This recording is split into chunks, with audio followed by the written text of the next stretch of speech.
2, ready, go.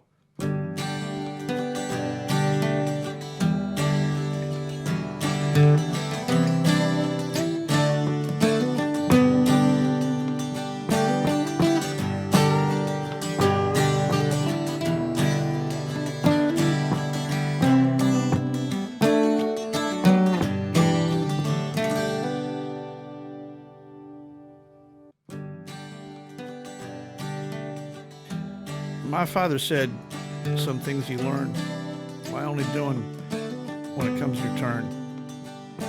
Everything comes around, so be ready if you can. Prepare your heart like the farmer turns his land. It's June 18, 2023, Dan Grider, Father's Day 2023, and I've got a jam-packed bunch of information to get up and uploaded and on the air. Before I do that, I'm going to take a quick time out and say Happy Father's Day to the fathers out there that have stepped up to the plate and taken responsibility and been great dads. I know there's a lot of you out there, and I appreciate that. I'm going to take a moment and give special attention to my own personal father, James Grider, and a little bit of his history. I know this is off track for my aviation. I'm going to get to the rest of it. I have got so much information in this episode here for you tonight. I truly hope you enjoy it. But you have to know that I'm a real person with real feelings. I have kids. I have family, just like you do. I'm a real person and not just a talking head. My father was a special candidate for some special things that went on in his life. And I want to give you the story in this because it is significant. When we get done, I've got a whole bunch of stuff for May 2023, all the information that you want, and my analysis and my opinion. It's all coming at the end of it.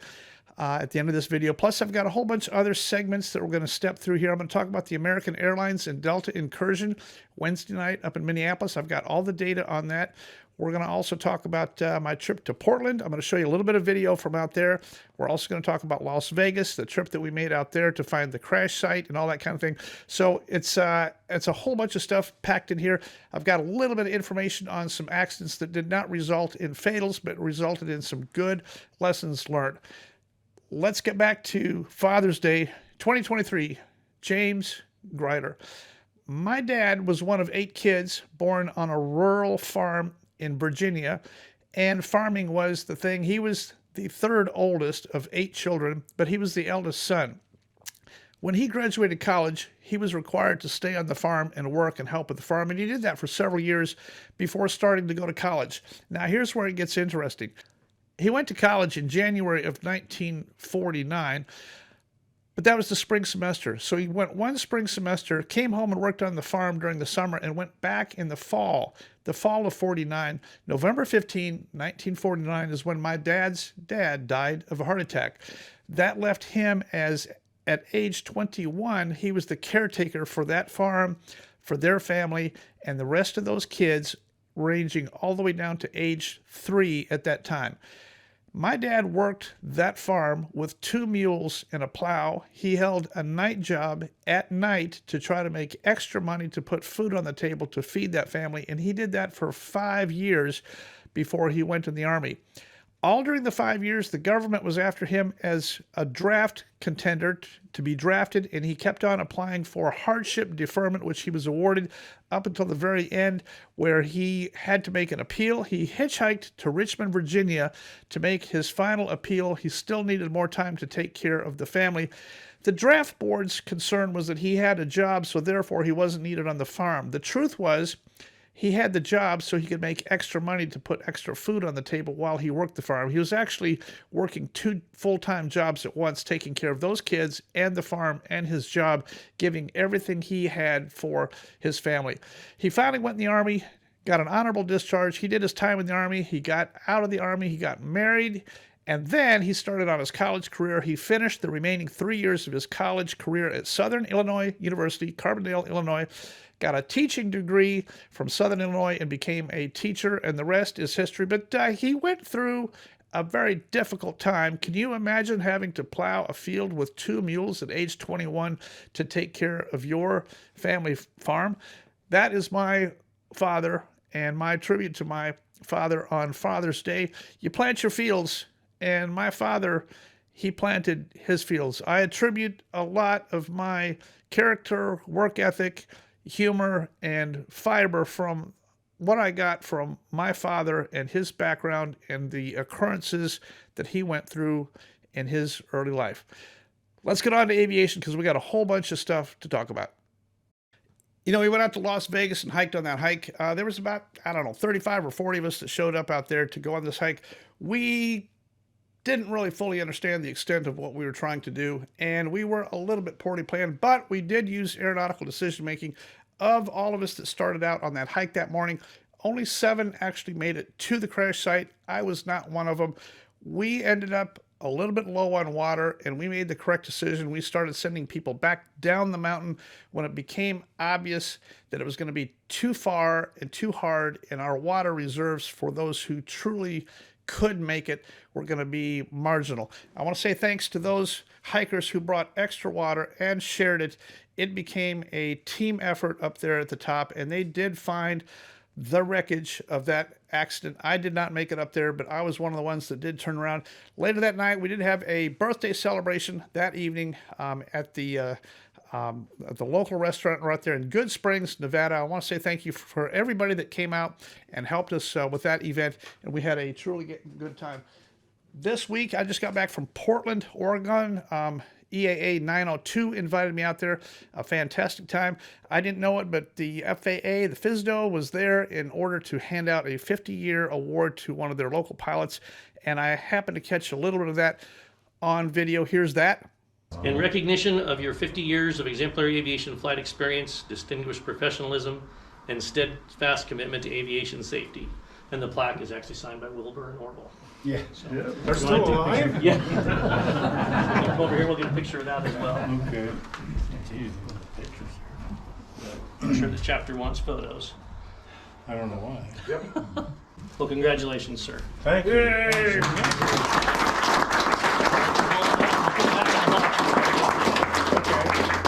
And also, unbeknownst to me, Joe, the guy that was there at EAA 902 that night, was the same Joe that I had coordinated with to do my famous DB Cooper 50th anniversary recreation parachute jump over the Columbia River in the middle of PDX airspace back in November of 21 on the 50th anniversary of the DB Cooper jump. So Joe, although I had never met him, he and I knew each other well because we had had the phone conversations, the paperwork, the ATC coordination, and everything that we had to do.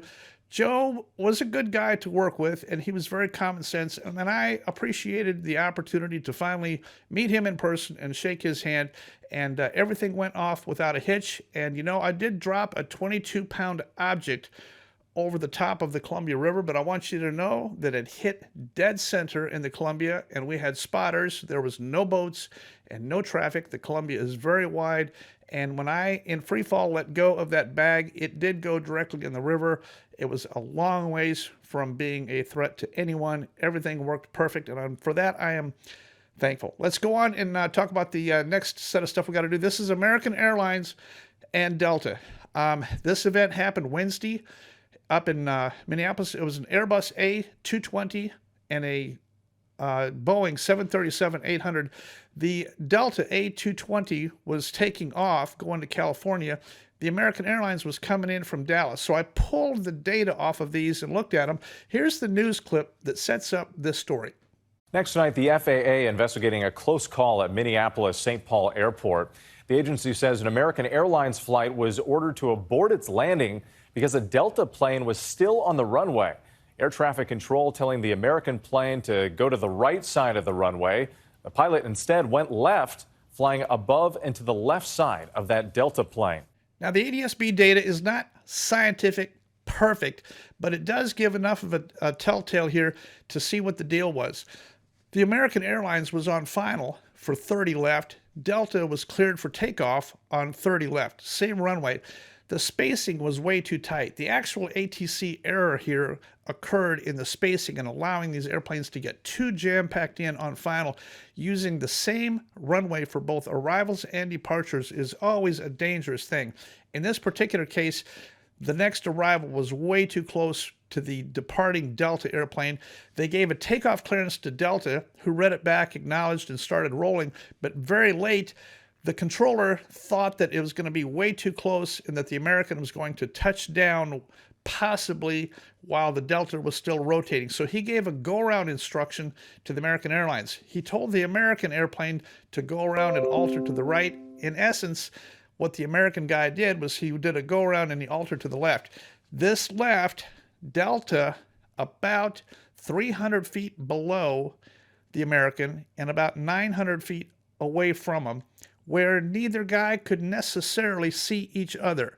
I don't have the exact, but I built this graphic here to show you. Here's the flight path off of ADS-B data that I built. And notice the timestamp here. This particular last timestamp is exact for ADS-B. Same data, same airport, same equipment, same time. Shows the exact data for each airplane. And if you drop those into Google Earth, this is where it is. I think this is a continuing problem, and I'm going to read the bulletin here from the feds that came out in March 22 of 2023. I'm going to read this to you. This says FAA urges airlines, pilots, and others to take key safety actions. Well, what's number one? It says ensuring pilots and flight attendants have the same understanding of what sterile flight deck means and the risks associated with extraneous communication during this time. Well, what's extraneous communication? That means that everybody's on their iPads and cell phones and playing video games and things like that when they should not be. Does that go on in the cockpit? Of course it does. It always has. Have we read newspapers and all that kind of stuff? Everybody has. In this day of electronics and phones and communication, extraneous communication is the fact that the guy is still probably texting with his kids while he's on short final. Is that possible? Yes, of course it is. It's entirely possible. Is it prevalent? I don't know that it's prevalent, but that's what they are talking about when they're addressing extraneous communication. They're talking about the distractions of other things going on in supposedly a sterile cockpit environment. In this case, I don't know that sterile cockpit had anything to do with this. Maybe it did, maybe it did not. What it does have to do with is the bottom of this. I'm going to read it to you here. It says, ensure safety management systems are accounting for the high rate of change and churn in the industry. Well, what is churn? Churn means that there's too many new people in ATC, ground positions, pilots, flight attendants, dispatchers. Everybody is brand new. Everybody is inexperienced. My opinion is that we are imminent.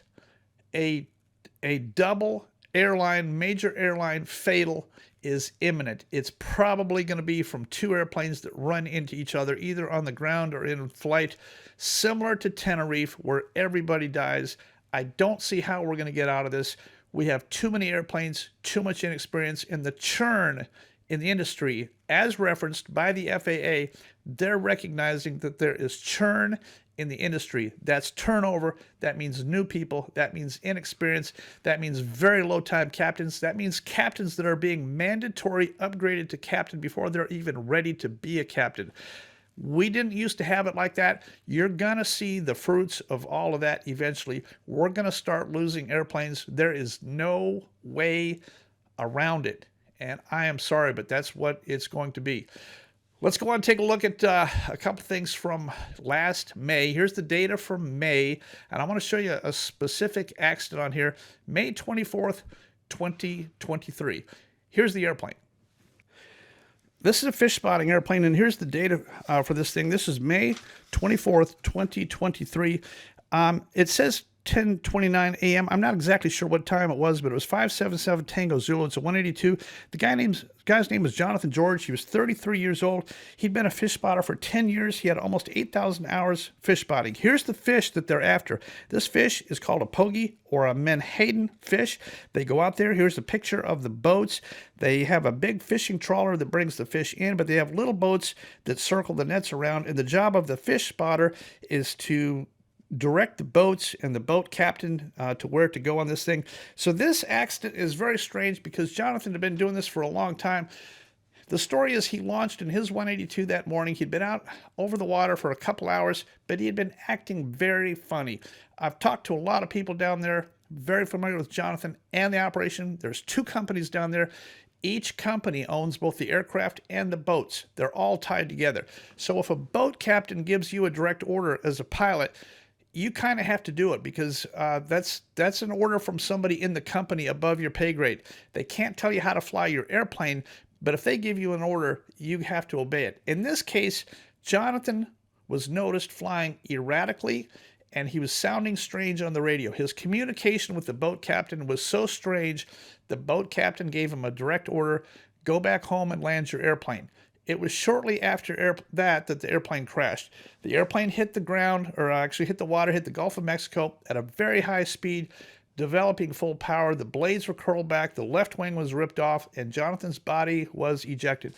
I don't know if the autopsy report has been published yet. I have not been able to find it. My number one concern here is not going to be drugs. It's going to be alcohol. This is Louisiana. I think this is a high candidate for alcohol impairment.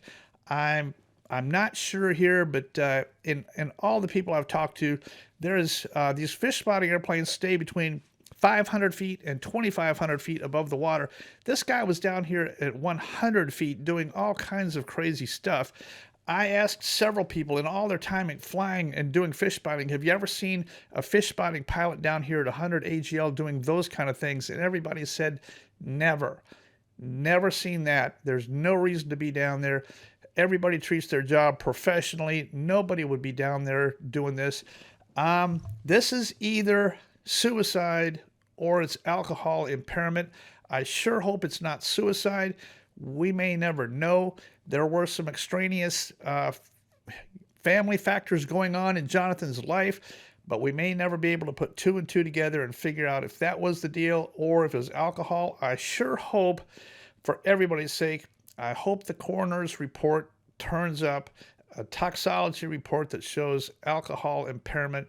I would be hugely relieved if that's what it was, but we don't know yet. That's the one from May 24th in Louisiana, and I'm very sorry for Jonathan's family and friends and coworkers. They are all at a loss down there. Each one of them feels the loss. He was a great guy, very well loved, and an excellent coworker to all those people. I have not heard of a single problem that he had in working with the company or his fellow pilots or his fellow boat captains. Everything else was good, and we're very sorry for that loss. Let's move on to June 2023. The first one I want to talk about is a non-fatal accident in Arkansas, and I ended up talking to this guy. This is a guy that crashed his airplane on June 11th. His N number was November 9523 Victor. He was in a little tiny Mooney with his wife, but he had a tailwind.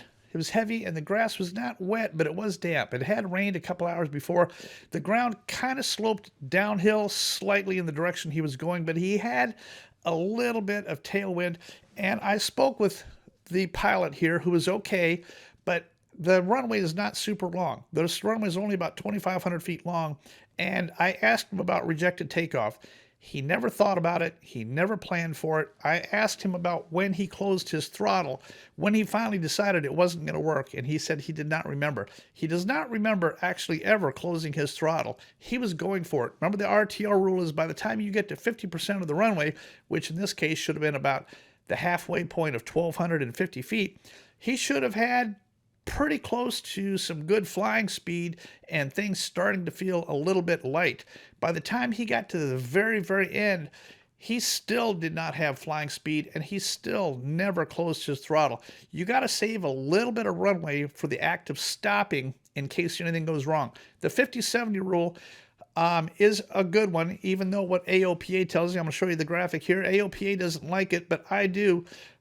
I don't care what your metric is, have some kind of a metric for deciding if your energy is not correct. You could have dragging brakes, you could have a tailwind, you could have an engine that's not producing power. Have some kind of a method of determining at the halfway point where you have still sufficient runway to stop your aircraft. If things are not looking good, by some point I'm going to close my own throttle and stop straight ahead. Doesn't really matter what the problem is. Just get your mind in the mindset of stopping. And his interview, I think in the future, we're going to talk through, and I think he's going to agree to talk through that process. He didn't do anything wrong. He's a good guy. He got caught up in the act of getting out of there, and this got sucker punched on him, and it was over before he ever even knew it. Fortunately, it went off the left-hand side of the runway into the trees. The left wing hit a telephone pole, which dispelled a lot of energy, and they ended up in the trees. They were able to get their own canopy open, and it did not catch fire. That's the reason that they're alive. That canopy was openable. They were standing on the road shaking when emergency services pulled up, but the airplane did not catch fire, and that's a very good thing, and congratulations to that person. Let's take a look at the June 2023 data now. Here it is for June. I'm going to go over the accidents so far. Remember, in the month of May, we had 19 fatals. In the month of June, so far, as of today, as far as I know, there could have been one here today that I don't know about. We've had 14 fatals. I'm going to go through them. We've talked about a few of these before. June 2, the RV 977 RV in Nebraska. John Reading, age 69. I've called that an in-flight breakup, although I do not know for sure whether that airplane came apart in flight. Here's a picture of where it hit the ground. I believe for sure he was up very, very high and he flew it into severe weather. I don't know that this airplane came down all in one piece, but I have not been able to figure that out. On the 3rd, November 4077 Whiskey, this is the Navajo in Mississippi.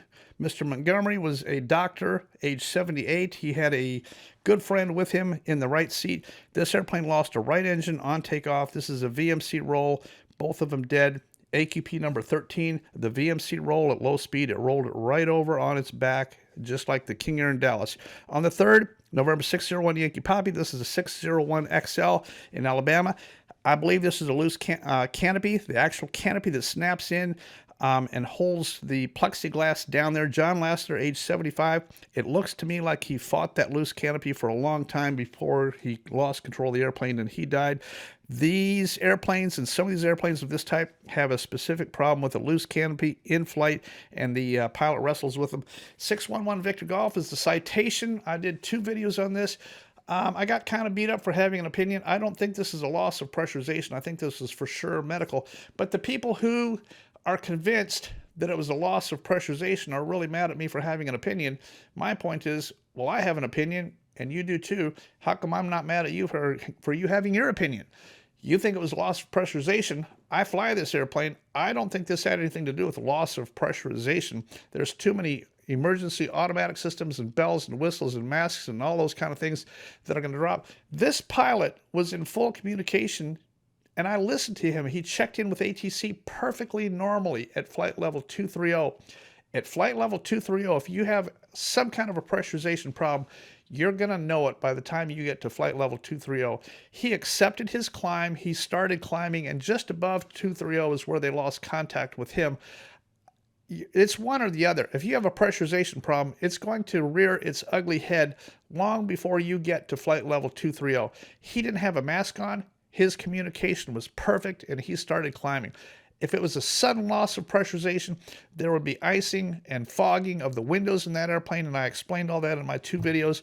I'm very sorry for this loss as well. I don't have a better explanation for you other than the fact that I believe single pilot jet, the people in back had their window shades drawn, and you know, I've been on a couple airliner flights here as of recent. If you notice, when you fly next, notice when you board the airplane, everybody puts their window shades down. They're either on their phone or their iPad or they're watching a movie. They want it cool and dark. The number of people watching outside and watching, even during takeoff or landing, the number of people that will open a window shade for takeoff and landing anymore is almost zero. Nobody looks outside. They want the shades down, cool and dark, and they want to be on their electronic devices is what they want. I believe that's the case for the people in the back of this jet at that time. They were not jet people. They were not experienced flyers. They were in the back of the airplane in their club seating and snuggled in with blankets and drinks and the shades down. The fact that it went an extra 40 minutes long on this flight makes absolutely no difference. They didn't know. It's New York. There's going to be traffic.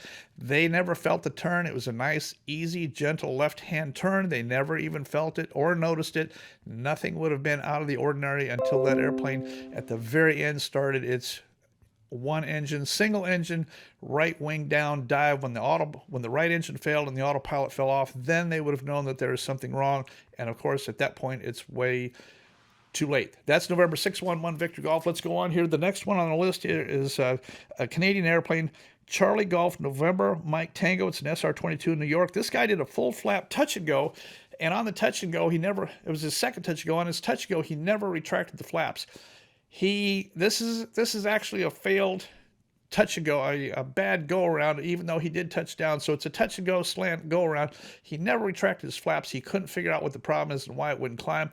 The Cirrus with full flaps and 2 people in it is very difficult. It's going to feel kind of sluggish. And he noticed at a couple hundred feet in his left-hand turn that it was sluggish. He popped the parachute. Now the parachute actually caused his death because it came out, but it didn't save his life. It just caused extra drag, and now the airplane hit and it burned both guys, and that airplane died. If you're going to use the parachute, you better be plenty high. If you're going to do a touch and go or a go around, you better know what you're doing, and you better have trim. You better get the nose down. You better have flaps retracted, or at least partially retracted. Don't do a go around with full flaps.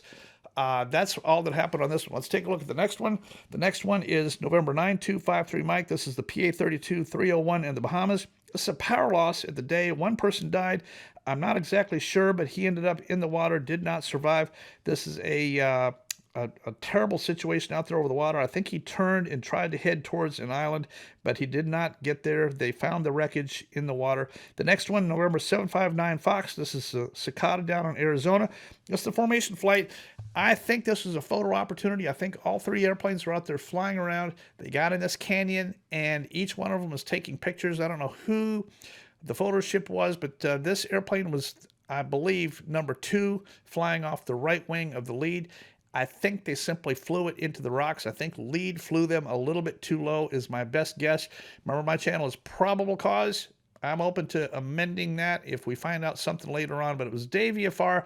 There's no reason for that airplane to fly into the face of that cliff out there, except that he was fixated on number 1 and fixated on getting the shot that they wanted for their cameras is the only thing I can think of right now. If you have any further information or better information, I'm open to hearing it, but as of right now, I don't see any other really good options on that one. Let's go on to the next one. The next one is November 8725 Alpha. This is the BE-35 in South Carolina. Out of gas. And this is Mr. Richard Apostolio. He's 54 years old. Now remember, I'm not a fan of this day VFR 30-minute fuel reserve rule. We're running way too many airplanes out of gas all the time. 30 minutes day VFR to be legal is not a great idea.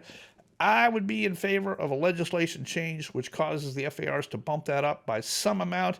I know you may not like that, but we're running way too many airplanes out of gas, and they're crashing short. They're crashing into interchanges. They're crashing on the interstates. They're crashing everywhere because they came within about 3 minutes of having enough fuel, but not enough fuel is still not enough fuel. They still didn't make it, and it happens all the time. Our fuel reserves for day VFR general aviation pilots is ridiculous. 30 minutes day VFR is simply not enough in our larger airplanes. Maybe okay in some tiny little airplanes, but our big airplanes like this, a day VFR 30-minute reserve is simply not enough.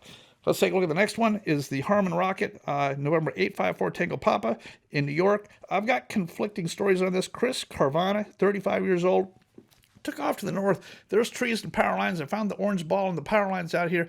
Some say he lost an engine. Some say he was giving an air show and hit the wires. I don't have the correct answer to that yet. If he had an engine failure, he had everywhere that he could have gone with this. Why fly this into the wire and spread it all across the field to the north? Why, for an engine failure, would you fly it into the wires? He was from here. He was familiar with the airport. This was his airplane. I don't see how an engine failure could have put him into the power lines when he knows this area very well. This looks like an impromptu air show to me is my best guess as of right now. Still waiting for further intel on that one.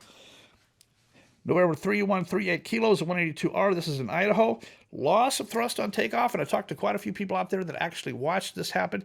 This airplane took off, lost power, and it flew into the trees. I think whoever this pilot was, so far there's one person dead and one still alive.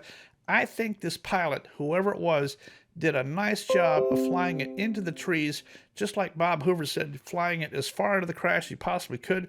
Problem is, it's tall pine trees and woods at the end. Whoever it was flew it into the trees at the slowest speed possible. I know they went into the trees full flaps, and the engine did not fail. It just rolled back and it sunk into the trees after takeoff. They had no place to go. It did crumple the airplane, but the cockpit section was actually fairly intact, although the whole thing was crumpled in. It did not burn, and you got to know that if you're going to lose an engine after takeoff, taking it into the forest full flaps at the lowest speed possible is still your best bet, as opposed to stalling and spinning it. If you stall it and spin it, it's over, and you can't get anything out of that. November 1025 Charlie is an M20 in Wisconsin. This is a fascinating one. The guy's name was Bill Buckholz, 73 years old. He had his 8-year-old grandson with him. He's a local guy. He was a dentist. The weather was skosh. It was overcast and low vis. He made a takeoff in this airplane. The airplane came around to the left and then to the right. It came within 900 feet of hitting a house, and it came within about 1,900 feet of hitting a high school. The wreckage was scattered all down the soccer field on this thing. I'm going to show you the graphic of where this thing hit. Spatial disorientation, maybe. Medical, maybe. In any case, I don't suspect that there was anything wrong with the airplane. This is either a pilot medical or spatial disorientation or distraction. This is intentional IMC after takeoff. He was on an IFR flight plan. He properly picked up his clearance, and he was certified to fly instruments. Whatever happened out there, it went left and it went right. It went steep nose down. It drove it directly into this creek bed and spread its laundry all across this soccer field. Fortunately, no one was there during the soccer season. There was nobody there at this time. There were no children playing soccer when this airplane hit the ground. I've used this particular accident in a letter. In the last few days, I've had several calls from people who are politically connected. I am not politically connected, but people who are associated with congressmen and senators. I've had a few conversations with people. I've actually had one conversation with a congressman's office who wanted further information. The concept is the voters are generally not pilots, and your congressmen and senators represent the constituents, who is largely a non-flying public. The public's concern is safety of these airplanes falling out of the sky and falling onto their soccer fields. I believe that we do have a problem here. I am not a fan of more regulation and more red tape and more anything. However, I do recognize the fact that in our general aviation situation, everything is certified. Our propellers are certified. Our airframes are certified. Our pilots are certified when they get their ticket, and you're certified to get a medical. You have everybody certify everything. Even the ham sandwich that you eat is certified by the beef industry that says that the meat is certified USDA meat. So we don't have a continuing education and a certification process to screen the pilots who are no longer able. This is a continuing education, or what I call CQ, continuing qualification. You were qualified. How do we know that you are still qualified? Who are the people out there that are only capable of making bad decisions, and who now, 20 years after the fact, can no longer fly their aircraft appropriately? They don't have the skill set. They don't have the body. They don't have the brain cells. They should not be flying any longer, but they've got a valid medical and a valid pilot's license. I was on Social Flight Live with Jeff Simon last week, and I'm going to include a little segment of that video where we talked about that. And Jeff's call here was that we do have an opportunity here in the he calls it the BFR, the Biennial Flight Review, to change something. And I agree. I think there is an opportunity there. I don't know if that's the correct thing or not, but I'm going to let you listen to this short little segment from that interview with Jeff Simon, Social Flight Live. Right now, the opportunity we have is the Biennial Flight Review in terms of in general, what people, do. And I think one of the challenges, of course, is that there's requirements. There's a, practical test standard, essentially, of the Biennial Flight Review that has to be done. And it's not about these types of things. So we'd have to add it to those types of things, or we'd have to convince people in the FAA to revise the concept of the biennial flight review and what we're trying to actually teach these pilots. If you want to see a copy of the letter that I wrote, that's a generic letter, I forwarded it to several people that can forward it to their congressmen or senators addressing the topic. I do have a couple of recommendations. My recommendations would be simple FAA regulation changes. Remember, the FAA is not the person that changes their own regulations. They can't do it. Only Congress can change the wording on federal aviation regulations. If enough congressmen and senators become upset because their voters are upset because of us crashing our airplanes into schoolyards, regulations are going to get changed. I think there's a couple simple changes that we could make that would effectively change a few things for us to our better.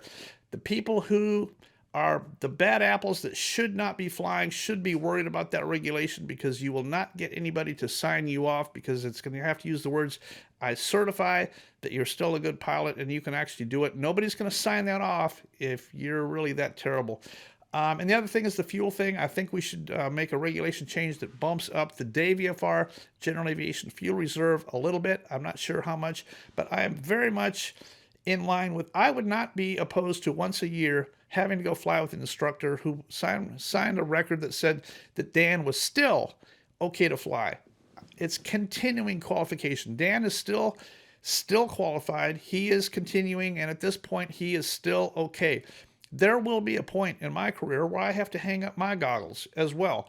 When that point comes, I hope that I know it, but if I don't know it, I hope that there's some kind of a fail-safe safety net in place where somebody else has to evaluate me and says, Dan, you're no longer able to fly an aircraft and I cannot sign you off because you can't do it anymore. At that point, the reality will set in and I will be disappointed, I think, when that day comes, but it's inevitable for all of us. That day is inevitable. And whenever it's here, it's here. Right now, the missing link is that we don't have that in place. If you want to take a look at that PDF that I wrote, it's on AQP and Coffee. You can see it. The tech people that I have wrote that and converted it to PDF and posted it on there so you can see it and read it. I'd like to get your comments. AQP and Coffee, if you look at our files, it has something, I think those tech people labeled it as some kind of a letter to Congress or something like that. I wrote that. It's a generic one. And in the future, when people call me and want to know my opinion on what Congress or Senate should be looking at, that's what I'm going to send them. It's my best guess. I don't want any further regulations, but I think that would probably be an okay one, and I would not be afraid of asking another CFI to go fly with me and make some kind of a record that says that Dan is still okay to fly if I am. If I'm not, I think I would appreciate you being perfectly honest with me and telling me that I'm no longer able to fly, in which case I'm going to take up bowling. The very last one is the most recent one in Alaska. I'm sure you've heard about Flying Wild Alaska. Jim Tweeto, age 68, November 91361, crash on takeoff. I don't have any of the details on this. I know it was a remote area. They dropped off one person. The one person I did talk to up there actually saw it. He said that the airplane took off, but it struggled, never really gained altitude, and they kept trying to make it fly until it flew right off into something. I'm not sure if that was hill or mountain or woods or what it flew into, but the problem was that it was slightly airborne. They never aborted, but it was not going to fly. This sounds like another failed, rejected takeoff. Whatever the reason, they should have been a little bit lighter because they flew in and dropped off one and didn't take any fuel. But they should have been able to climb right back out of there. Tailwind, bad engine, did they, I don't know what, but at some point they should have stopped their takeoff. This airplane is horrible. Jim Tweeto was very famous up there. I never got to meet the guy, but I did see him on TV. Their series on Discovery Channel was fascinating. I thought they did a really great job. And their family was a true hardcore, hardworking American family, a true loss to the aviation community up there for both of those persons on that aircraft. We're really sorry about that. All right, I got to get out of here. This video's already gone really long. Me and Dylan are going to try to attempt to record a song real quick. Plant Your Fields is coming up. Before I do that, I want to say thank you for following along. Thank you for enduring my Father's Day tribute. I put a lot of work into these videos. If you can support me, I don't have Patreon, but here's my methods of supporting. A $1 or $2 donation towards my efforts on these videos are extremely time consuming to shoot and edit and get on the air and get all the data. If you look at all the data I've got in here that's a massive amount of pictures and data. I have to stop and go through and figure all this stuff out and upload it each Sunday night. $1 or $2, Zelle, PayPal, Venmo, Cash App.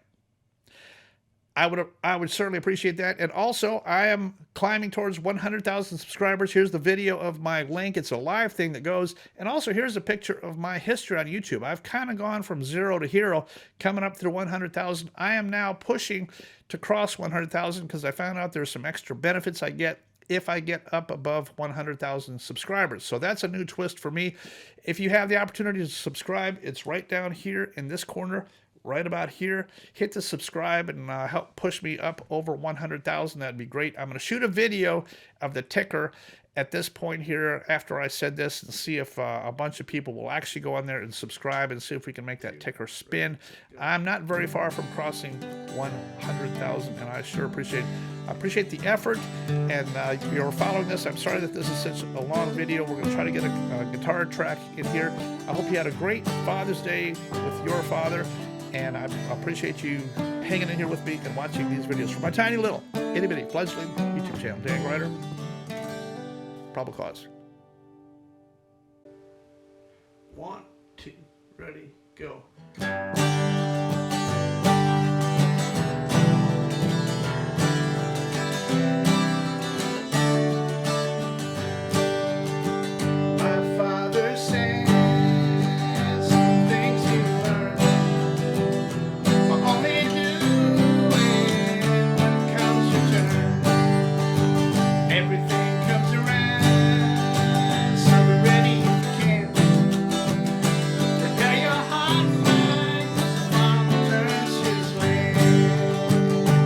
Plant your feet when the summer beats down, you pray for rain, you hope for the harvest, you long for the winter, then you plant your fields again. Well, who spoke right to my restless soul? Beyond control, for all that you dream, there's a time and a place, but you won't know it till it comes your way, and you plant your feet when the spring is tender, when the summer beats down, you pray for rain, you hope for the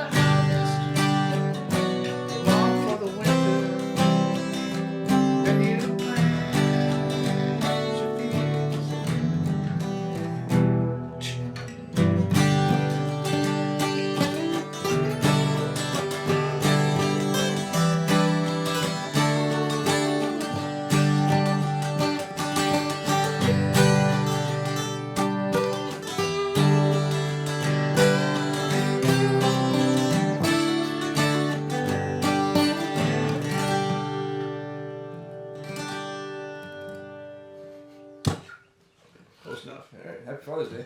Thank you.